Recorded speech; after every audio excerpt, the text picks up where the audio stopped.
मित्रांनो, आजच्या व्हिडिओमध्ये आपण छत्रपती संभाजी महाराज यांच्या जीवनावर आधारित छावा या चित्रपटाचा ट्रेलर हा ब्रेकडाऊन करणार आहोत।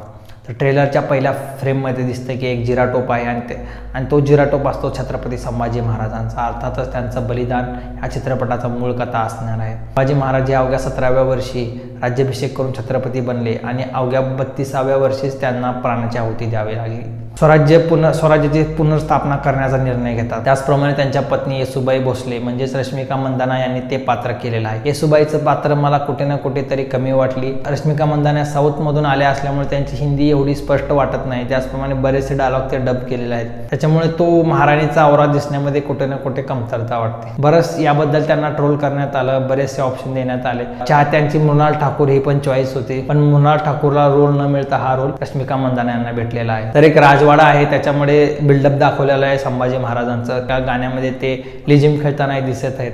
आता संभाजी महाराजांना लेझिम खेळताना डान्स करताना दाखवून हे बऱ्याचशा लोकांना आक्षेपार्ह वाटलेला आहे। पण मित्रांनो, चित्रपट हा कधी खरा नसतो, त्यामुळे चित्रपट हा बऱ्यापैकी खऱ्या घटनेपासून प्रेरित असतो, तो पण खरा नसतो। तो क्लोज टू रियालिटी असतो, पण इट इज नॉट रियालिटी। कारण की एकदा चित्रपट हा झालेला असतो भूतकाळामध्ये, एक सीन घेतला, एक शॉट घेतला म्हणजे तो भूतकाळ झाला, त्यामुळे तो खरा असू शकत नाही। त्याच्यामुळे चित्रपटांना एक अनुभव म्हणून घ्या, एक एक्सपिरियन्स म्हणून घ्या, त्याला सिरियसली घेऊ नका। पुढे असं दिसतोय की औरंगजेब म्हणजेच अक्षय खन्नाने जे औरंगजेबचं पात्र केलेलं आहे तो त्यांना पकडण्याची भूमिका घेतो आणि आपल्या वेगवेगळ्या सरदारांना बोलून संभाजी महाराजांना पकडून आणण्याचा आदेश देतो। आता अक्षय खन्नाने जी औरंगजेबची भूमिका केली आहे ती पण कौतुकास्पद आहे। त्यांची ती डोळ्याची तीक्ष्णता, त्यांची ती नजर, त्यांचे ते डायलॉग डिलिव्हरी हे अतिशय उत्तम आणि औरंगजेब पात्राला शोभून दिसण्यासारखं आहे। त्याचप्रमाणे आपला मराठी ऍक्टर संतोष जुवेकरही असणार आहे। दुर्दैवाने संतोष जुवेकरची एक झलक हे ट्रेलरमध्ये दाखवण्यात आलेली नाही, एक फ्रेमही नाही साधी त्या बिचाऱ्याची। एवढा मराठी कलाकारांवर अन्याय का? त्याचप्रमाणे अनेक दुसरेही कॅरेक्टर आहेत। आशुतोष राणा यांनी हंबीरराव मोहितेचं कॅरेक्टर केलेलं आहे, जे की संभाजी महाराजांचे सेनापती असतात आणि त्यांना लढाईमध्ये मदत करतात। आणि मला वाटतं की येसुबाईच्या मेहुण्यांची भूमिका आय थिंक हे विनीत कुमार सिंग यांनी केली आहे। गणोजी शिर्के की त्यांच्यावर बरेचदा असं म्हटलं गेले की त्यांच्या मेहुण्यानेच फितुरी करून तो मुघलचा सेनापती पकडायला आलेला होता संभाजी महाराजांना, त्याला तिची बातमी दिली गणोजी शिर्के यांनी। आता ही कथा कशी रचली आहे त्याच्यासाठी तर चित्रपटच पाहावा लागेल।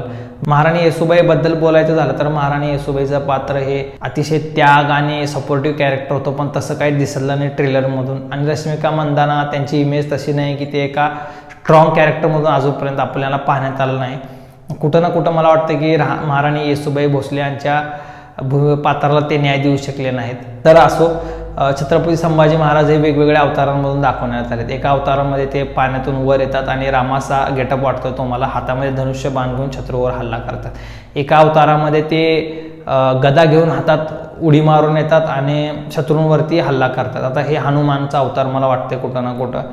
त्याचप्रमाणे असे वेगवेगळ्या अवतारामध्ये त्यांना बसवण्यात आलेलं आहे। मला माहित नाही डिरेक्टरने हे काय केलं असावं, पण ठीक आहे। त्याच्यानंतर पुढचा ट्रेलरमध्ये असं दिसतो की छत्रपती संभाजी महाराज यांच्या अंगावर हल्ला करण्यासाठी शेकडो मुघल सैन्य जमलेलं आहे आणि ते हातात दांडपट्टा घेऊन एकटा त्यांच्यासाठी लढतोय। आणि हे अवतीभोवती काळ्या कपड्यांमध्ये सेना आहे आणि छत्रपती संभाजी महाराज पांढऱ्या शुभ्र सदऱ्यामध्ये त्यांच्यासोबत लढतायत। पुढच्या सीनमध्ये ते रक्तबंबाळ झालेले आहेत, तरी पण हार न मानण्याची जिद्द आणि कधी न झुकणारा राजा दाखवण्यासाठी विकी कौशल यांनी खूप मेहनत घेतलेली आहे। जेव्हा आपण ऐतिहासिक चित्रपट करतो आणि त्यातून एक महापुरुषावर चित्रपट करायचा असतो तर खूप दडपण असतं, खूप त्यांचे बारकावे लक्षात घेऊन योग्य प्रमाणे तो एक्झिक्यूट करावा लागतो, तरच तो व्यवस्थित निघतो। पुढचा एक अंगावर काटा आणणारा असा सीन आहे की त्यामध्ये रक्तबंबाळ झालेले संभाजी महाराज आहेत आणि संभाजी महाराज एक डायलॉगमध्ये म्हणतात की आज एक संभाजी जरी मरणगती प्राप्त केला तरी पूर्ण महाराष्ट्रामध्ये, भारतामध्ये प्रत्येक घरात छत्रपती संभाजी आणि शिवाजी महाराज जन्मतील, हे लक्षात ठेव मुघल। सिंहाचा जबडा फाडणारे संभाजी महाराज शेवटच्या सीनमध्ये दिसतात आणि हा scene one of the best movement of the film असणार आहे। आपण अनेक रेफरन्स पाहतो की संभाजी महाराज सिंहाच्या तोंडामध्ये हात घालून त्याचा जबडा फाडतात आणि त्याचा वध करतात।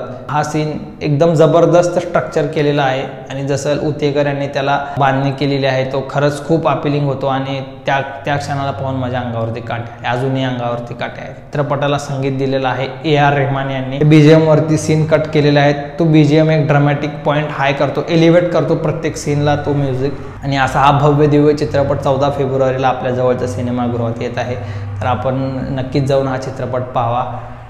एवढंच आजच्यासाठी मित्रांनो। व्हिडिओ आवडला असेल तर लाईक करा, नवीन असेल तर चॅनलला सबस्क्राईब करा। भेटूयात पुढच्या व्हिडिओमध्ये। धन्यवाद।